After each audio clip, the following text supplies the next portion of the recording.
yemwe bavandimwe, mubitse amamiliyoni ku makonti, mubitse amamiliyoni mu masefu, mutegereje ko muzasaza ngo muzajya hija, mufitanye kontara n'urupfu. Uwo mubyeyi ntago yari afite ubushobozi, ariko yumvaga ko Allah namushoboza azahita ajya i Maka, azafata umutungo akajya i Maka. Byaratinze bimara igihe, rimwe na rimwe hahandi umuntu yibaza ati ntago nabyandikiwe, ariko Allah yaje kumusubiza, amusubiza mu gutsindira ubutaka yari amaze igihe kinini aburanira, bwari ubwe, hanyuma leta iza kumuha ubwo butaka.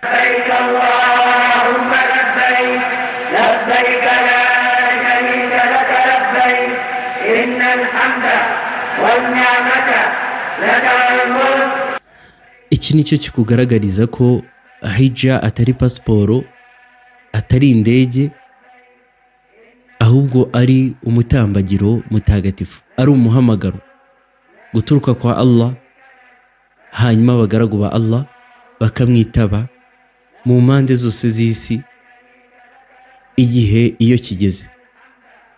Assalamu alaikum wa rahmatullahi wa barakatuh. Kuri uyu munsi wa none rero mu kiganiro hija mu mitima y'abanyarwanda, uyu munsi turaza kurebera hamwe ku mubyeyi w'umupfakazi bita Amina. Ntago ndi buvuge aho akomoka, wenda bamwe baramuzi, wamaze imyaka 70 ategereje hija kugeza ubwo Allah mushoboje.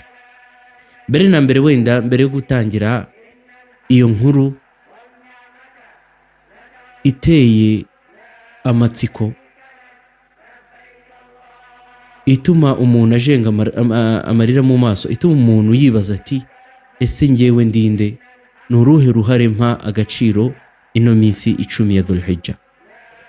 Mbere na mbere turabanza twibutsa abantu yuko turi mu minsi ihambaye kurusha indi.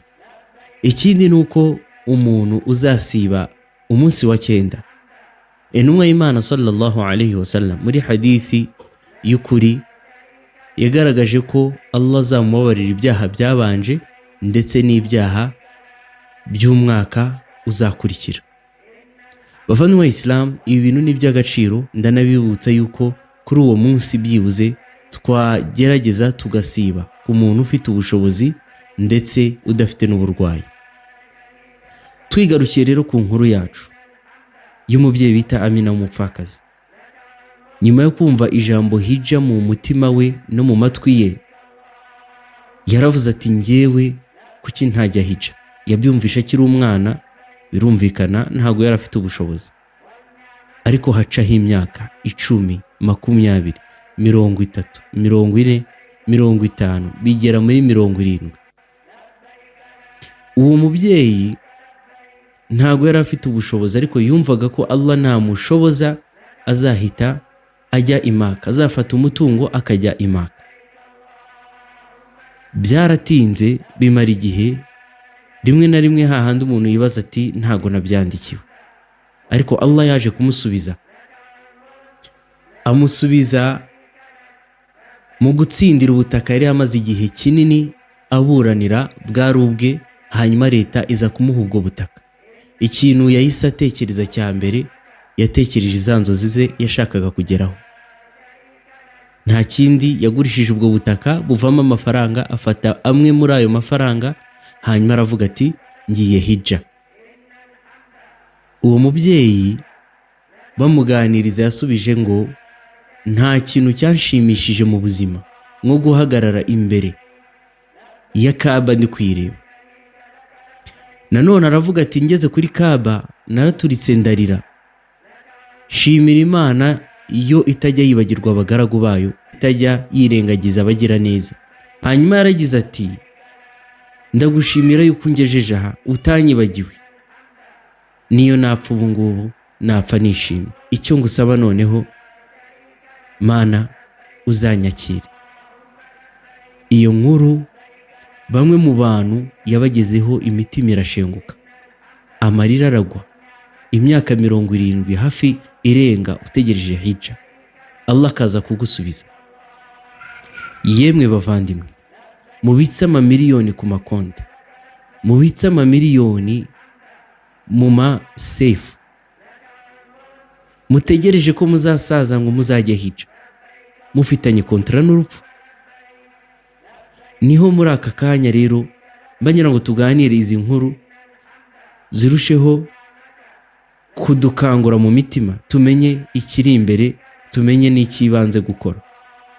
Ahangaha iyo wumvishe iyi nkuru nibwo urusha gusobanukirwa igihe intumwa y'Imana Ibrahim alayhi salam yabwirwaga iti hamagara abantu, ikibaza iti ndahamagara abantu mu kibaya, nta muntu n'umwe unyumva, nta n'umwe uhari. Ariko muri suratul hajj Allah aravuga ati wa'adhin fi nnasi bil hajj, uhamagarira abantu hijja, ya'tuka rijalan, abantu bazaza bakwitabye, wa ala kulli damirin ya'tika min kulli fajjin amiq, bazaturuka imahanga yose baje kwitaba umuhamagaro, baje no gukora umutambagiro, baje no gusura inzu y'Uwiteka Allah subhanahu wa ta'ala. Reka tugarukira aha, tuzakomeza n'inkuru zigiye zitandukanye abavandimwe bagerageza kuduha no kudusangiza, kugira ngo tubashe kumenya no gusobanukirwa hija mu mitima y'Abanyarwanda. Hari n'umuntu utaruzi yuko hari abantu bakoresha imbaraga z'umurengera kugira ngo babashe kugera kuri ubu butaka. Ubutaha tukazareba rero igihembo cya hija yakiriwe. Wabillahi tawfiq, wassalamu alaikum wa rahmatullahi wa barakatuh.